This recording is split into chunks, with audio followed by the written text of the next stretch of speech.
Apa nih? Astagfirullah. Astagfirullahaladzim. Dah gue tidak kejadian gedor. Astagfirullahaladzim. Kamu ini berdosa banget.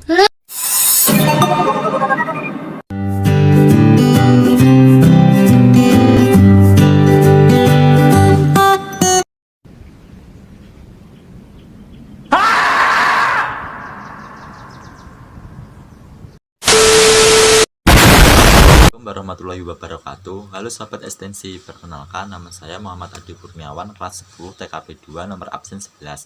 Kali ini saya akan menjelaskan tentang pelaksanaan sistem tanam paksa di Indonesia. Mengenai pelaksanaan sistem tanam paksa di Indonesia yang tidak bisa dilupakan.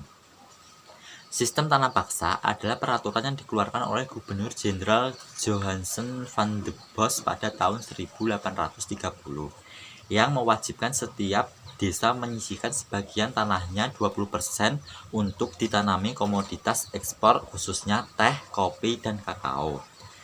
Hasil tanaman ini akan dijual kepada pemerintah kolonia dengan harga yang sudah dipastikan dan hasil panen diserahkan kepada pemerintah kolonia.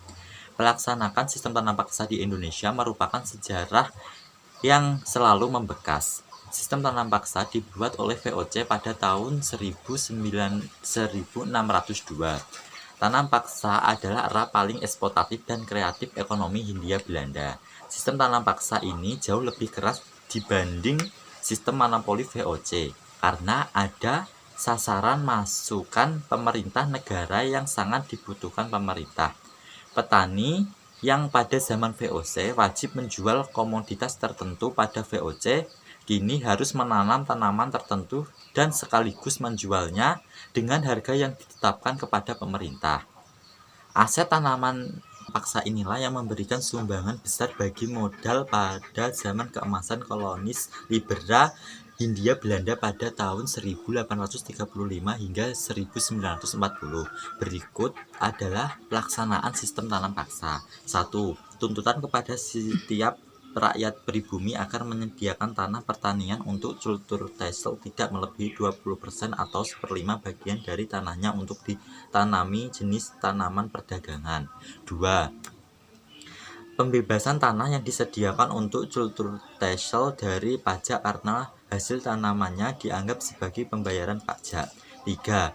Rakyat yang tidak memiliki tanah pertanian dapat digantikannya dengan bekerja di perkebunan milik pemerintah Belanda atau pabrik milik pemerintah Belanda selama 66 hari atau 1/5 tahun. 4. Waktu untuk mengerjakan tanaman pada tanah pertanian untuk cultur tesel tidak boleh melebihi waktu tanam padi atau kurang lebih 3 bulan. 5. Kelebihan hasil produksi pertanian dari ketentuan akan dikembalikan kepada rakyat. 6. Kerusakan atau kerugian sebagian akibat kegagalan panen yang bukan karena kesalahan petani seperti bencana alam dan serangan hama akan ditanggung pemerintah Belanda. 7. Menyerahkan teknik pelaksanaan aturan tanam paksa kepada kepala desa. Sekian dari saya.